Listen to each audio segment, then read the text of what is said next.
Ahí está. Miremos qué pasó. ¿Sí? Está medio deforme, ¿no? ¿Qué es esto? Ah, ya sé lo que es. Ah, no importa. Bien. Primera pregunta. ¿Por qué necesitamos punteros void? 100% de respuestas correctas. No hay mucho que aclarar, ¿sí? Porque puede ser necesario apuntar a cosas de las cuales no conocemos el tipo. Eh, porque puede ser necesario apuntar a datos vacíos, no tiene ningún sentido. En general son más rápidos, tampoco. La única forma de procesar de memoria dinámica es incorrecto porque podemos acceder con otros tipos. ¿Sí? Así que ninguna duda ahí. Dada la complejidad O de 3n cuadrado más n más 3, ¿cuál es de las siguientes complejidades es equivalente? Bueno, O de n no puede ser, ¿no? Porque obviamente como esto es asintótico, cuando tendemos al infinito, los términos polinómicos más grandes son los que eh, van a tomar más importancia que el resto de los términos, ¿sí? Es como que es como si no existieran, no aportan nada cuando tendemos al infinito, así que tiene que ser algo que tenga un n cuadrado, ¿sí? Recuerden que los demás son constantes y no importa, lo que nos importa es la forma en la que crece. Una constante más o menos no afecta la forma en la que crece cuando tendemos al infinito. Esto no podía ser, por más que tiene cuadrado, porque n cuadrado por n no es n cuadrado, si es n cubo, no podía ser. Acá tampoco, sin dudas, ¿por qué es recomendable realizar la operación de realloc guardando el resultado de una variable auxiliar? Simplemente porque si falla no queremos perder el puntero original, ¿sí? ¿Qué significa que la complejidad de un algoritmo sea constante? Que los recursos utilizados se mantienen constantes independientemente del tamaño del problema. Correcto. ¿Por qué siempre hay que verificar el resultado de malloc? Para evitar accesos inválidos a memoria. ¿Sí? Perfecto. Las otras eran para que el código quede ordenado, mentira, porque yo lo digo, pero no es por eso. Una buena práctica de programación, este era básicamente verso, así que bien. Dada la función fdn, ¿cuándo puedo decir que fdn es big O de gdn? Habíamos dicho que si fdn es O gdn, solamente cuando fdn es menor o igual a k por gdn para todo n mayor o igual a n0, ¿sí? Con k mayor a 0. Esta tiene un menor, no un menor igual, ¿sí? Ahí ya no es big O. Esta, que dice GDN mayor a K por FDN están invertidos, digamos, al revés. ¿Sí? O sea, no puede ser. Y esta no, también estaba invertida, pero con un menor en vez de un menor igual, tampoco podía ser. Dadas las siguientes afirmaciones, seleccione la correcta. Cuando malloc no encuentra memoria disponible, el programa aborta. Eso es mentira. ¿Qué hace cuando no encuentra memoria disponible? Devuelve null. ¿Sí? Es justamente el por qué hay que verificar el valor de retorno. Si aportar el programa espontáneamente, no tenemos forma de hacer nada con eso, simplemente invocamos malloc y que pase lo que pase, si no tenemos control. Pero bueno, sí tenemos un control, es verificar el resultado. Un puntero no puede apuntar a la memoria arbitraria. Bueno, eso ya vimos que podemos asignarle un número, no me acuerdo en qué clase lo vimos, pero seguro que lo vimos. Que alguien me dijo, ¿le puedo asignar? Sí, le podemos asignar, le asignamos un valor. No es necesario cerrar los archivos, ya que al finalizar el programa se cierran solos. Esta es parcialmente correcta. Cuando finaliza el programa, en Linux por lo menos, se intentan cerrar solo los archivos. Pero sí es necesario cerrar los archivos. Porque si el programa no finaliza de forma correcta, no está garantizado eso, ¿sí? Entonces, es necesario cerrarlos si no queremos perder información, sobre todo cuando escribimos. Si leemos el archivo, seguramente no perdamos nada de información, pero cuando escribimos es muy importante hacerlo. Free de null es una expresión válida en C99. Sí, es la correcta. De hecho, free null no solamente es una expresión válida sintácticamente, sino que es una expresión válida desde el punto de vista de la ejecución. ¿Sí? Free de null es una operación que no hace absolutamente nada, no es que aborta el programa ni nada, eso simplemente se llama free de null, no hace nada, sigue de largo. ¿Cuál es la complejidad computacional del siguiente fragmento de código? No me muestra la imagen, pero era logarítmico. Ahora puedo, a ver.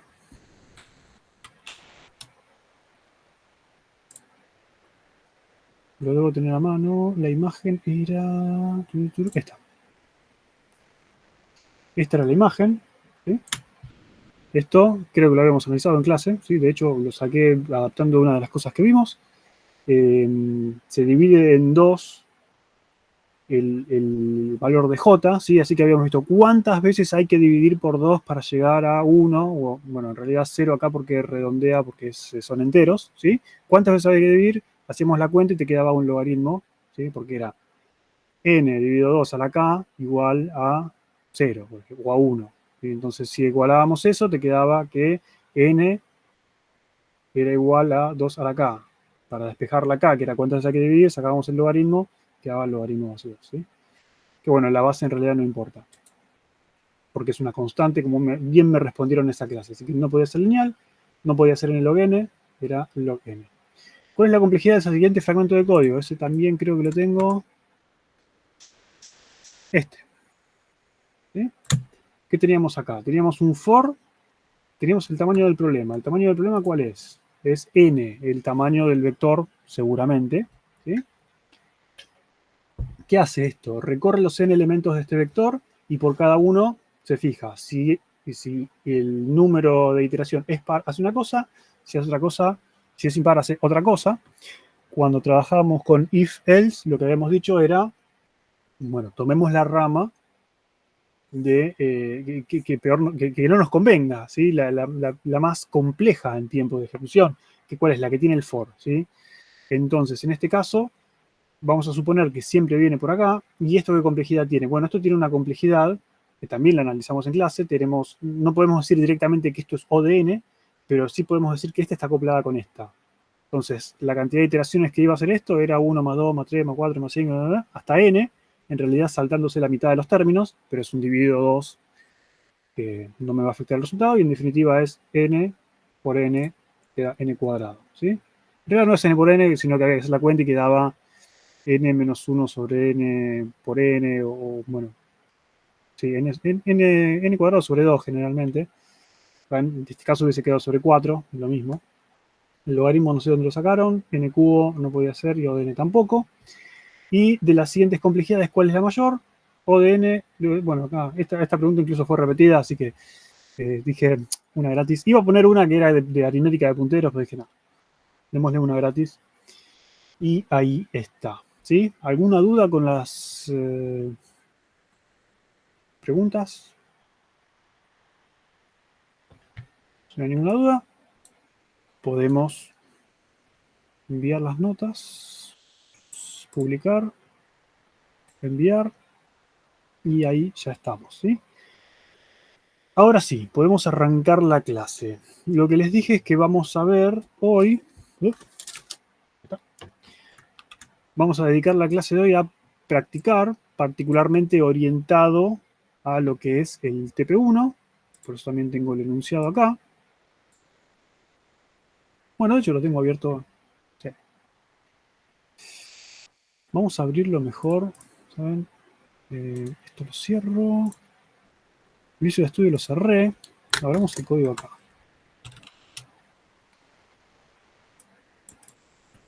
Porque en realidad la clase hoy es para practicar TDAs y complejidad. Y podemos aprovechar el TP1 para hablar de las dos cosas, ¿sí? Implementación no, enunciado. Acá.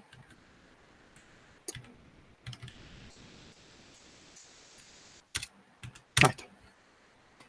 Perfecto. Bueno. Enunciado del TP1. Ya lo hablamos un par de veces, pero me imagino que sigue habiendo dudas, ¿no? De varias cosas.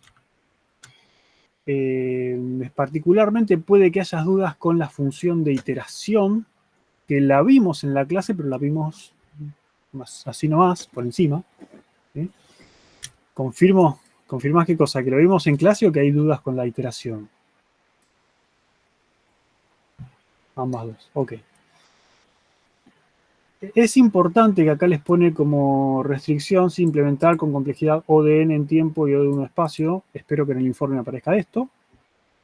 Y es importante, ¿qué más? No, está bien, creo que esa es la clave. Iba a buscar las dos. Está bien, las otras no importan, las otras se van a derivar de acá. La función de iteración que... Ah, pará. Yo yo tenía que explicarle varias cosas, ahora que me acuerdo. Primer cosa, alguien había preguntado, no me acuerdo si fue, creo que fue la clase pasada, ¿sí? Con respecto a la estructura que vamos a usar para el TP. Sí, creo que fue cuando estaba Nico hablando ¿por qué le puso un Pokémon Pointer? Le puso en vez de un Pokémon Pointer Pointer, creo que era la pregunta. Y es distinta la forma en que se almacena en memoria. ¿Sí? Esa es una de las primeras cosas que quiero aclarar, porque es una de las primeras cosas que tiene que hacer para el TP, ¿no? Que es definir justamente qué estructura necesitan para la Pokédex. Eso cada uno sabrá qué tiene que hacer, cómo lo tiene que hacer, y lo pondrá en el informe. Pero particularmente la pregunta era por qué Nico había hecho algo así. ¿Sí? Nico lo que había planteado era, vamos a tener, verde no porque no se ve, vamos a tener un puntero,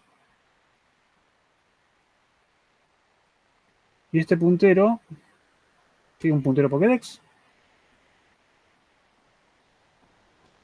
Pokédex Pointer, y este Pokédex Pointer va a apuntar a una estructura, y esta estructura adentro va a tener cosas. ¿Sí? La pregunta es, ¿qué cosas tiene esto adentro? Entonces, lo que había planteado Nico es, si mal no recuerdo, era, bueno, vamos a tener, no sé, un int que diga cantidad, ¿sí? Cantidad, y había planteado un puntero a Pokémones, ¿sí? Y esto era un Pokémon Pointer. Y esto generó una consulta en la clase pasada. ¿Por qué Pokémon Pointer? Creo que les dije, bueno, porque no tenemos otra herramienta. Más adelante vamos a tener más herramientas. Me refería a usar una lista, por ejemplo. Pero después lo pensé y digo, capaz que se refiere a por qué usar Pokémon Pointer y no por Pokémon Pointer Pointer, ¿sí? Porque cuál es la diferencia entre una y la otra. La diferencia está en cómo lo puedo yo usar, ¿sí? Si yo digo que esto es otra estructura distinta, de otro color, porque es otra posibilidad de implementación, ¿sí? Son formas distintas de implementarlo. Puedo tener una estructura que en vez de ser así, tenga lo mismo. Un entero que sea la cantidad y un puntero que sea del tipo Pokémon Pointer Pointer, ¿sí? Cuando yo use esto, la diferencia va a ser entonces que esto apunta a un vector de punteros de Pokémon. Entonces, esto va a ser un vector. Cada una de las cosas que... recuerden que cuando veo a qué estoy apuntando, basta con sacar un asterisco. Yo quiero saber, ¿a qué está apuntando esto? Bueno, esto está apuntando a Pokémon Pointer. Entonces, en realidad lo que voy a tener acá es un vector donde cada uno de los elementos es un puntero. ¿Sí? Y cada uno de estos punteros, bueno, ¿cuántos punteros tengo? Se sabe cuántos punteros tengo acá, ¿no? Esto es cantidad de punteros. Y esto va a apuntar a otra estructura que va a tener, por ejemplo, algo así. Tiene un puntero que apunta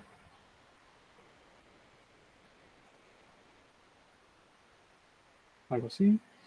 Y va a tener seguramente 3 enteros o 3 unsigned, lo que sea. ¿Sí? Este va a ser el nombre. Acá estamos poniendo tipos, así que bueno, nombre. No importa, el nombre va a ser un char pointer. Entonces, por ejemplo, esto va a ser picac y un 0 al final, para marcar siempre el final del string. Si no tenemos un 0, el string no termina. Y acá tenemos resistencia, fuerza, destreza, no me acuerdo lo que le puse. ¿Sí? Entonces, cada uno de estos punteros va a apuntar acá, a un Pokémon distinto. Esto es un Pokémon. Esto es un Poké. Esto es un Pokédex. ¿Sí? Entonces, en este caso, tenemos una estructura de esta forma y van a definir algo así. En este otro caso, la diferencia está en que, de nuevo, si yo quiero saber a qué está apuntando esto, le saco un asterisco y me fijo qué me queda. En este caso lo que me queda es que estoy apuntando a Pokémones. Entonces, la forma que va a tener esto no va a ser esto, sino que va a ser así. Va a ser así, donde cada elemento de este vector va a ser un Pokémon. ¿Sí? Entonces esto va a tener un puntero al nombre y los 3 numeritos. Otro nombre.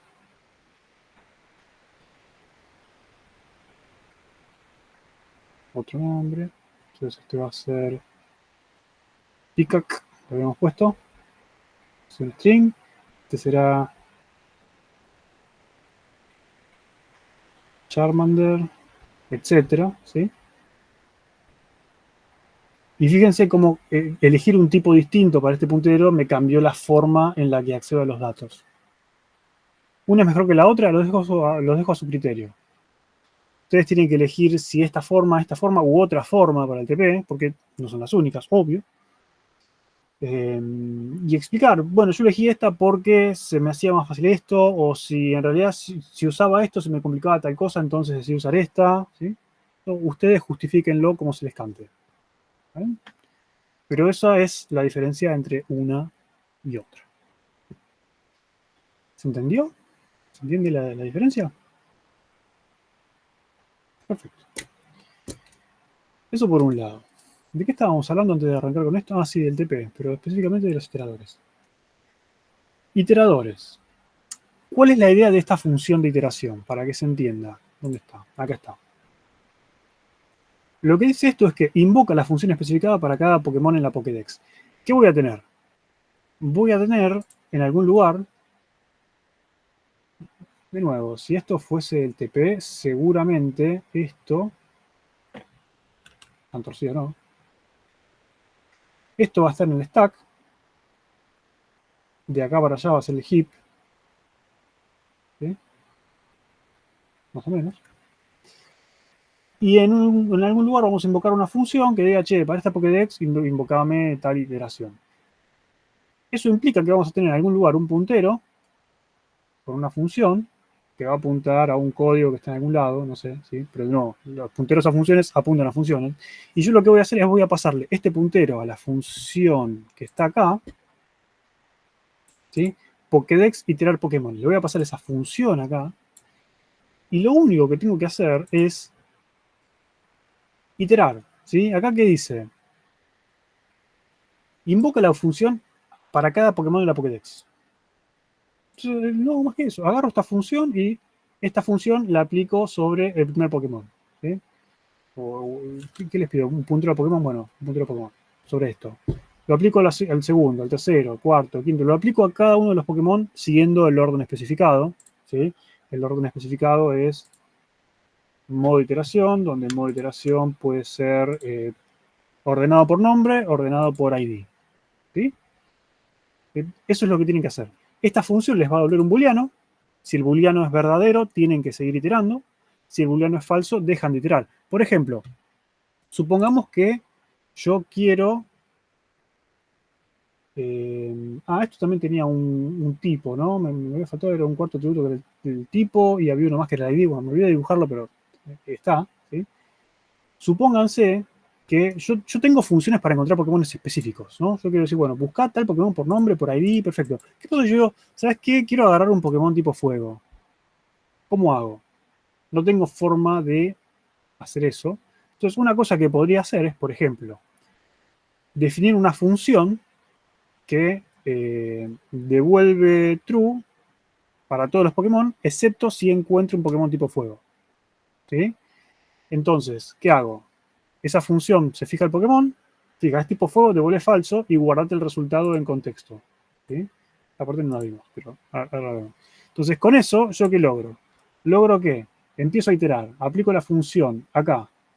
¿Es tipo fuego? No, es tipo eléctrico. ¿Es tipo fuego? Sí, listo. Encontré mi Pokémon tipo fuego, me lo puedo guardar en el puntero extra que me mandan acá.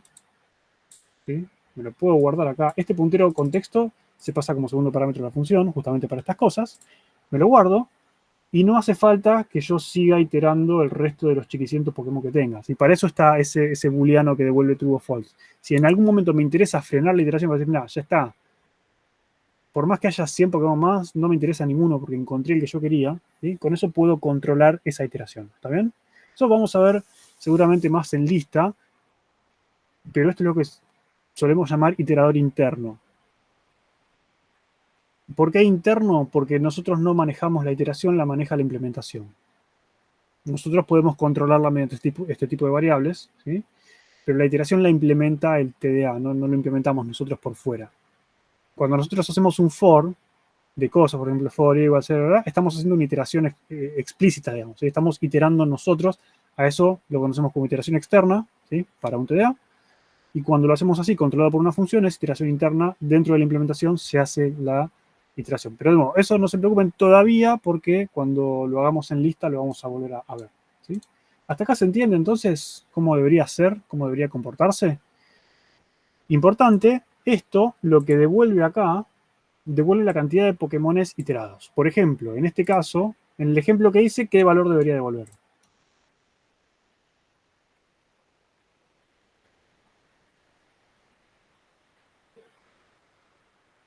1, ¿Por qué 1? porque es la cantidad de Pokémon de tipo fuego que encontrar. No, no dice eso. Dice la cantidad de Pokémones iterados, no la cantidad de veces que se devolvió true. Ah, entonces 2. 2. Iteré Pikachu, iteré Charmander. Recuerden este 2 para cuando no les pasen las pruebas del bot y digan, no me da el iterador, yo lo hice bien y no me está contra... Bueno, acuérdense de lo que acaban de decir, ¿sí? Así que, bien, tenganlo en cuenta. Me acabo de dar cuenta que no puse a grabar, así que esta primera parte se perdió. La pongo a grabar. O sea, en la Google Meet está guardado, no puse a grabar en el OBS, así que